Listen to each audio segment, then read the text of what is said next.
जितनी बड़ी मुसीबत उतना बड़ा अवसर।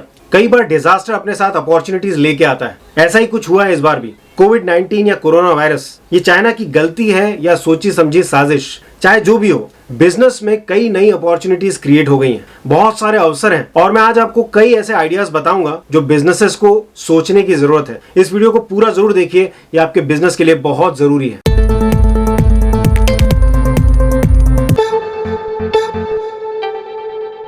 जैसा कि हम सभी देख पा रहे हैं कि ये सिचुएशन बहुत जल्दी ठीक होने वाली नहीं है। ये एक लंबा चलने वाला एपिसोड है और कई चीजें बदल जाएंगी हमेशा हमेशा के लिए। जैसे सोशल डिस्टेंसिंग हमारी सोसाइटी का एक अनिवार्य अंग बन जाएगा। मास्क लगाना, जो कि एक बहुत ही ऑड चीज मानी जाती थी, अब एक नॉर्मल प्रोसेस का हिस्सा बन जाएगी। इसी तरह से सैनिटाइजेशन और हैंड वॉश करना, ये एक बहुत ही जरूरी चीज होगी। लोग एक दूसरे से डिस्टेंस मेंटेन करेंगे। सो इसका इंडस्ट्रीज पे और बिजनेसेस पे क्या फर्क पड़ेगा? कई इंडस्ट्रीज को बहुत नुकसान होगा, वहीं कई दूसरे बिजनेसेस को बहुत फायदा होने वाला है। इस लंबे लॉकडाउन की वजह से कई इंडस्ट्रीज और बिजनेसेस को बहुत नुकसान होने वाला है, जैसे airline industry, tourism, restaurant business, entertainment business. वहीं दूसरी तरफ कई दूसरे बिजनेसेस के लिए बहुत बड़ी बिजनेस अपॉर्चुनिटी खड़ी हो रही है। अगर हम उसको ध्यान से देख सके तो इनमें सबसे पहली चीज ये समझ लेना जरूरी है कि लोग अब पैसा बचाना चाहेंगे क्योंकि कैश फ्लो नहीं है मार्केट में और लोग सिर्फ एसेंशियल गुड्स और एसेंशियल सर्विसेज पे ही पैसा खर्च करेंगे। तो इनमें मैं आपको एक एक करके बताता हूँ कि कौन से बिजनेसेस हैं जिनको सबसे ज्यादा फायदा हो सकता है, उनके सामने क्या नए अवसर खड़े हैं। सबसे पहली चीज है फार्मा इंडस्ट्री, जो मेडिकल इक्विपमेंट और मेडिसिन बनाती हैं। उन कंपनीज के लिए बहुत बड़ी अपॉर्चुनिटी है। जैसा कि हमने देखा कि हाइड्रोक्सीक्लोरोक्विन नाम की मेडिसिन की पश्चिमी देशों में बहुत ज्यादा डिमांड है, जो कि भारत पहले से ही बहुत बड़ी मात्रा में जिसका निर्माण करता था। ये एक अपॉर्चुनिटी है फार्मा इंडस्ट्री के लिए कि हम अपनी दवाइयां विदेशों में निर्यात कर सकते हैं और इस तरह से हमारा निर्यात दवाइयों के क्षेत्र में और मेडिकल इक्विपमेंट के क्षेत्र में बढ़ सकता है। दूसरी इंडस्ट्री है डेयरी इंडस्ट्री, जो एसेंशियल गुड्स में आता है और दुग्ध उत्पाद और दूध से बनने वाली दूसरी चीजें, उनकी मार्केट में डिमांड बनी रहेगी। जो लोग डेयरी इंडस्ट्री से जुड़े हुए हैं उनको इसमें कुछ और इनोवेशन लाने की जरूरत है। जैसे कि आपने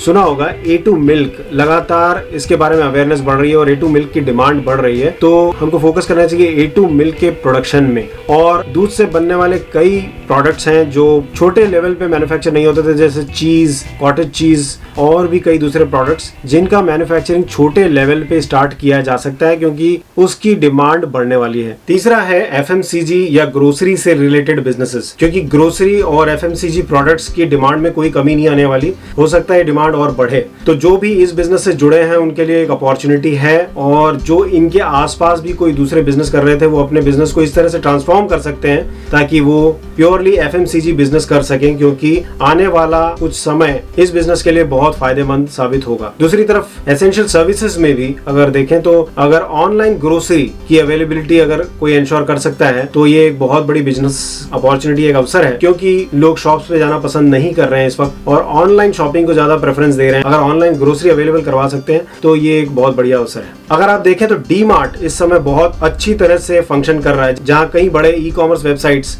इस समय ऑनलाइन डिलीवरी करने में विफल रहे हैं, डीमार्ट बहुत सफलतापूर्वक ऑनलाइन ऑर्डर्स ले रहा है और होम डिलीवरी कर रहा है ग्रोसरीज की और दूसरे FMCG प्रोडक्ट्स की। सो लोकल लेवल पे कई सुपरमार्केट्स इस तरह से सोच सकते हैं और अगर वो ऑनलाइन डिलीवरी कर सकते हैं, क्योंकि सोशल डिस्टेंसिंग को मेंटेन करने की जो एक मानसिकता रहेगी उसकी वजह से लोग आपके सुपरमार्केट्स में नहीं आएंगे और ऑनलाइन डिलीवरी को प्रेफरेंस देंगे। तो अगर आपके पास ये सुविधा उपलब्ध है तो ये आपके लिए एक अवसर है। चौथा है सोप मैन्युफैक्चरर्स और सैनिटाइजर मैन्युफैक्चरर्स के लिए। जो भी लोग अल्कोहल या उससे जुड़ी हुई किसी भी इंडस्ट्री में हैं और जो मैन्युफैक्चरर्स हैं उनके लिए ये बहुत अच्छा अवसर है कि वो सैनिटाइजर्स बना सकते हैं इस समय। और सैनिटाइजर्स में तरह तरह के पॉकेट सैनिटाइजर्स और सैनिटाइजिंग स्प्रे और भी कई तरह के दूसरे प्रोडक्ट्स आप इनोवेट कर सकते हैं, जैसे कि ऑफिस स्पेसेस में, ऑफिस प्रीमाइसेस में एंट्री गेट्स पे व्हीकल्स को सैनिटाइज करना या एंट्री पॉइंट्स पे सैनिटाइजिंग इक्विपमेंट्स बनाना जो कि वहां से गुजरने वाले लोगों को सैनिटाइज कर देता है। ऐसी चीजों की डिमांड बढ़ने वाली है, तो सैनिटाइजर बनाने वाली कंपनियों के लिए एक अपॉर्चुनिटी है। दूसरी तरफ सोप इंडस्ट्री या डिटर्जेंट और क्लीनिंग एजेंट्स बनाने वाले, क्योंकि कई इंडस्ट्रियल प्रीमाइसेस में इन चीजों की जरूरत पड़ेगी और डिसइंफेक्टेंट केमिकल्स बनाने वाली कंपनियों के लिए बहुत बड़ी अपॉर्चुनिटी है इस समय, तो इस पे ध्यान देने की जरूरत है। पांचवा है गारमेंट और फुटवेयर इंडस्ट्री। बिजनेसेस जो गारमेंट सेलिंग और मैन्युफैक्चरिंग से जुड़े हुए हैं या फुटवेयर बनाते हैं या उनसे जुड़े हुए एक्सेसरीज बेचते हैं, उनके लिए एक अपॉर्चुनिटी है। इस समय लोग मॉल्स या शोरूम्स तक जाना पसंद नहीं करेंगे, पर ऑनलाइन परचेजिंग चालू रहेगी। ये एक एसेंशियल गुड्स में आता है और इस वजह से इसमें एक बहुत बड़ा अवसर है। अगर आप अपने प्रोडक्ट को ऑनलाइन सेल कर सकते हैं, या तो ई कॉमर्स वेबसाइट्स के थ्रू या अपनी खुद की वेबसाइट्स के थ्रू, इस समय आपको अपने बिजनेस को प्रमोट करने की जरूरत है एक अलग लेवल पे ऑनलाइन स्पेस में। जो लोग गारमेंट्स बनाते हैं या गारमेंट इंडस्ट्री और कपड़ा उद्योग से जुड़े हुए हैं, वो लोग मास्क भी बना सकते हैं। आने वाले समय में मास्क एक बहुत ही जरूरी चीज बन जाएगी और रीयूजेबल मास्क बनाने की जरूरत है जो कि बार बार यूज किए जा सके।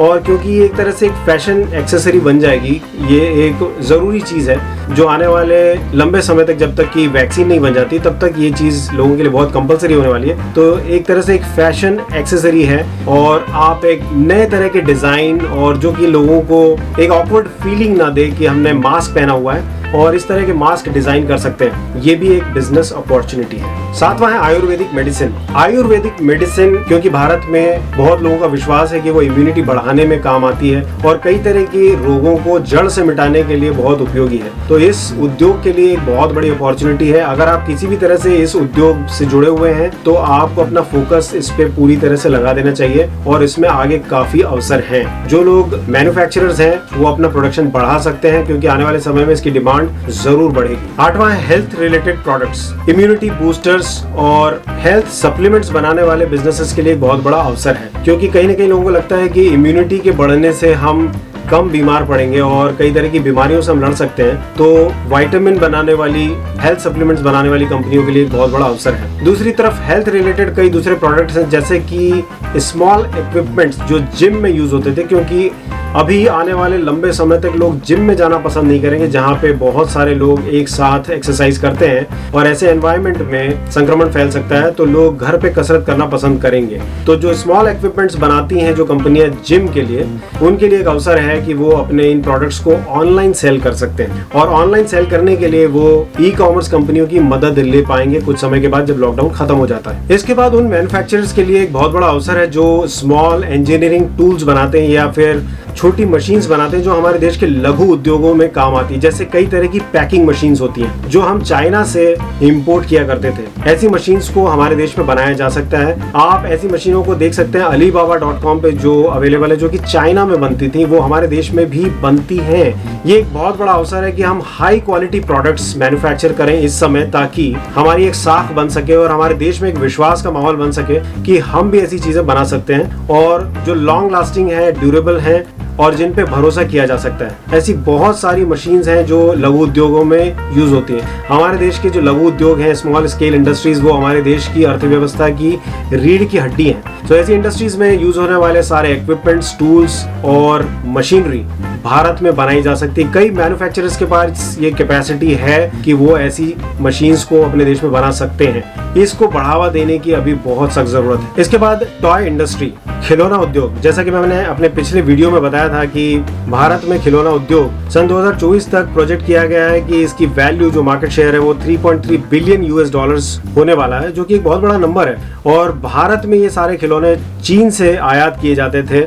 अभी भारतीय निर्माताओं के लिए, मैन्युफैक्चरर्स के लिए बहुत बड़ी अपॉर्चुनिटी है और जो होलसेलर्स चाइना से ये ऑर्डर करते थे वो अब अपने देश में इसको मैन्युफैक्चर करने पे फोकस कर सकते हैं। आज हम जानते हैं कि सारे स्कूल कॉलेजेस बंद हैं लॉकडाउन में, और ये लॉकडाउन खुल भी जाएगा तो भी ये माहौल बदलने वाला नहीं है और ऑनलाइन एजुकेशन बहुत बढ़ने वाली है। तो ऐसे समय में एजुकेशनल टॉयज की डिमांड बढ़ने वाली है। ये एक अपॉर्चुनिटी है, एक अवसर है अगर आप देख सकें तो। और हमारे देश में इनोवेशन की जरूरत है। ऐसे एजुकेशनल टॉयज हम अपने देश में बना सकते हैं और सेल कर सकते हैं। अब अगर एसेंशियल सर्विसेज की बात करें तो मेडिकल सर्विसेज जो हैं वो एसेंशियल सर्विसेज में आती हैं, जैसे कि डॉक्टर का कंसल्टेशन। अभी कुछ एप्स अवेलेबल हैं एंड्रॉइड में जो डॉक्टर का कंसल्टेशन ऑनलाइन करवाती हैं और जिससे आप घर बैठे अपने डॉक्टर से चेकअप करवा सकते हैं और मेडिसिन प्रिस्क्राइब करवा सकते हैं। तो इस क्षेत्र में काफी अपॉर्चुनिटी है। कई दूसरे एप्स डिजाइन किए जा सकते हैं और लोकल डॉक्टर्स के साथ में एसोसिएट होके एक तरह का बिजनेस मॉडल क्रिएट किया जा सकता है। कई स्टार्टअप्स के लिए एक बहुत बढ़िया आइडिया है। अगर इस पे ध्यान दिया जाए तो। दूसरा, ऐप मार्केट में बहुत तरह के एप्लीकेशंस डिजाइन करने की जरूरत है, क्योंकि एजुकेशन बहुत हद तक ऑनलाइन चल रही है इस वक्त और आने वाले समय में भी ये होगा। तो कई तरह के एजुकेशनल एप्स डिजाइन किए जा सकते हैं और कई स्टार्टअप्स आ सकते हैं इन आइडियाज के साथ में। इसके बाद एसेंशियल सर्विसेज में एडवर्टाइजिंग फर्म्स के लिए बहुत बड़ी अपॉर्चुनिटी है, क्योंकि कई बिजनेसेस अपने आप को ऑनलाइन प्रमोट करना चाहते हैं। ऐसे समय में उनको एक प्रोफेशनल एडवर्टाइजिंग एजेंसी की जरूरत पड़ेगी जो ऑनलाइन स्पेस में, यानी कि फेसबुक, इंस्टाग्राम और अदर सोशल प्लेटफॉर्म्स पे जो उनके एडवर्टाइज क्रिएट कर सके, एनिमेटेड एडवर्टाइजिंग या दूसरे तरह के एडवर्टाइज क्रिएट कर सके जो वो लोग बहुत सस्ते रेट में बनवा सकते हैं और उसको सोशल प्लेटफॉर्म्स पे प्रमोट कर सकते हैं। सो एडवर्टाइजिंग एजेंसीज जो डिजिटल प्लेटफॉर्म पे एक अच्छा एडवर्टाइजमेंट किसी कंपनी के लिए तैयार कर सकती है, किसी ब्रांड के लिए कोई एडवर्टाइजमेंट बना सकती है, उनके लिए अभी बहुत अच्छी अपॉर्चुनिटी है। मैं यहाँ पे कुछ अपील करना चाहता हूँ एम्प्लॉयर्स से कि अपने एम्प्लॉयज को ऐसी सिचुएशन में ले ऑफ ना करें, उनको निकालें नहीं, क्योंकि आने वाले समय में सब कुछ जब नॉर्मल हो जाएगा तो आपको इसी वर्कफोर्स की ज्यादा जरूरत पड़ेगी। उनकी तनख्वाह को, उनकी सैलरीज को आप होल्ड कर सकते हैं या कुछ समय के लिए रोक सकते हैं या रिड्यूस कर सकते हैं, पर एम्प्लॉयज को ले ऑफ ना करें, क्योंकि हमारे देश की तरक्की के लिए उनका सर्वाइव करना भी बहुत जरूरी है। ऐसे समय में संवेदनशील बने और हम डेफिनेटली इस मुसीबत की घड़ी से बाहर आ जाएंगे और आगे आने वाला भविष्य भारत के लिए बहुत सुनहरा है। इस वीडियो को ज्यादा से ज्यादा शेयर कीजिए ताकि ये अवेयरनेस सब तक पहुंच सके। अगर आपने मेरे चैनल को अभी तक सब्सक्राइब नहीं किया तो प्लीज अभी सब्सक्राइब कीजिए और बेल आइकन प्रेस कर दीजिए ताकि मेरे आने वाले सभी वीडियो के नोटिफिकेशंस आपको तुरंत मिल सकें। मेरे वीडियो को इतना प्रेम पूर्वक देखने के लिए आप सभी का बहुत बहुत धन्यवाद।